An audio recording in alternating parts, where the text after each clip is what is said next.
Tipu Sultan, whose original name was Fateh Ali Tipu, the Sultan of Mysore. He was the only great Indian king who resisted the spread of British colonial rule in India, and died while actually fighting them in the battlefield. Born in the year 1750, he martyred on May 4, 1799, in Seringapatam. He was the younger son of Hyder Ali. His older brother Abdul Karim was not of sound mind, and therefore Tipu was made heir apparent by their father. He was instructed in military tactics by top French officers. He proved of valuable use and proved his worth at the age of 16 itself, when he played a major role in Hyder Ali's victory in Carnatic War.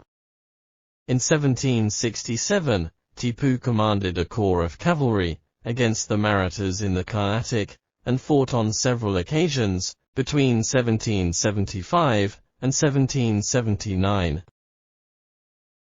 Like his father, he defeated all his enemies including British in multiple wars. In 1789, when they attacked him, he held them at bay for more than 2 years, but by the Treaty of Seringapatam, March 1792, he had to cede half his dominions.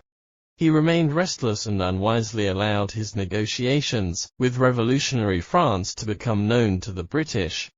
On that pretext the Governor-General, Lord Mornington, launched the Fourth Mysore War.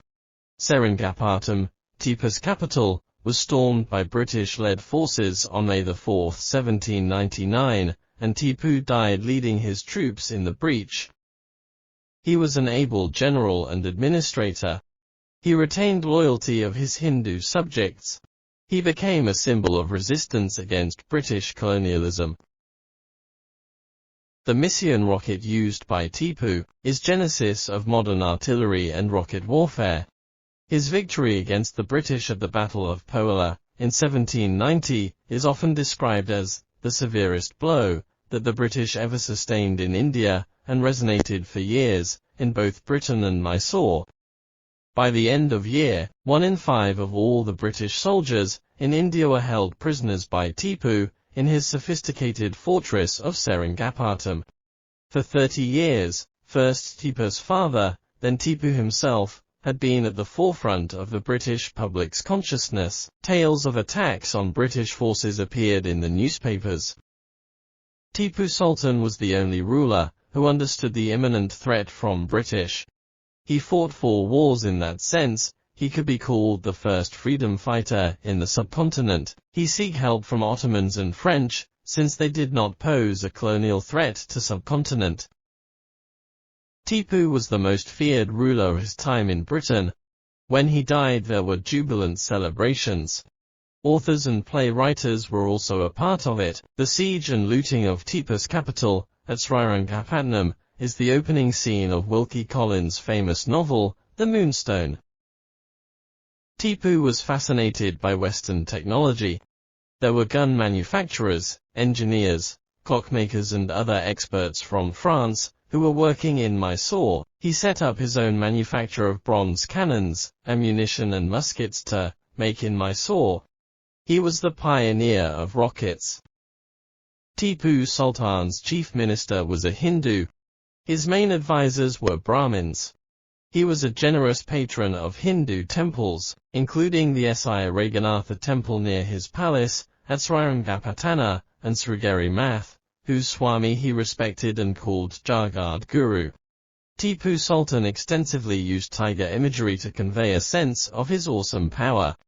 Tiger images emblazoned his golden throne, his textiles, coins, swords and his soldiers' uniforms. He used the sun symbol, long associated with royalty and divinity among his Hindu subjects. Tipu Sultan wrote a book of dreams, the Kwab-Nama, in which he recorded his dreams. He looked for signs and portents about the outcome of his battles in his dreams. Today world remembers him for his bravery. As Kate Brittlebank writes, reading descriptions of Tipu's military actions, one is struck by his fearlessness, never hesitating to plunge into the fray, leading attacks, harrying the enemy, disrupting their supply lines, thinking ahead to outwit his opposition. Yet he was not reckless, knowing when it was wiser to withdraw and continue against intractable odds. And his courage had been evident from an early age, when as a young boy he began to accompany his father on military campaigns. Another aspect of his rule was his administrative innovations, including introduction of coinage system, calendar, land revenue system. Under silk industry of Mysore witnessed stunning growth. Moreover, his political vision and deep understanding of geopolitics was tremendous. He reached out to all world powers in order to draw allies against Britishers. For this purpose, he sent envoys to the Ottoman Empire, France, Afghanistan, Iran. He wanted independence, but for that, he needed legitimacy from Muslims' power circles. He reached out to Emperor Shah Alam, but failed to achieve his goals due to the Emperor Minister Majd, a British agent. But when it comes to Ottoman support to Tipu Sultan, many critics criticize Ottoman for not supporting Tipu, but this was not the case. He sent a delegation to Caliph Abdul Hamid. The delegation was led by Ghulam Khan, and included Lutf Ali Khan, Nurullah Khan, Jafar Khan, Sayyid Jafar and Khwaja Abdul Qadir. The objectives were clear: to seek recognition from Sultan, to establish a strategic partnership with the Ottoman Empire, to seek military support from Ottoman against Britishers. But why Ottoman refused to support the Tipu Sultan militarily due to the geopolitical dynamics of that time? Dr. Yaqub, Ottoman historian, and many others have written on this subject. Multiple geopolitical reasons influenced this decision. In fact, after the unsuccessful siege of Vienna in 1683, the Ottoman Empire began to lose its power against Europeans. The Austro-Ottoman Wars, fresh conflict with the Russian Empire. In all this, Britishers were the only power who supported Ottomans against Russia and Austria. They supported him to the extent they could have. But the real betrayal was deep-rooted at home. He was the last Indian Muslim king who died waging jihad against European forces. Let his memories inspire us in the fight for justice and dignity. It is far better to live like a lion for a day than to live like a jackal for 100 years.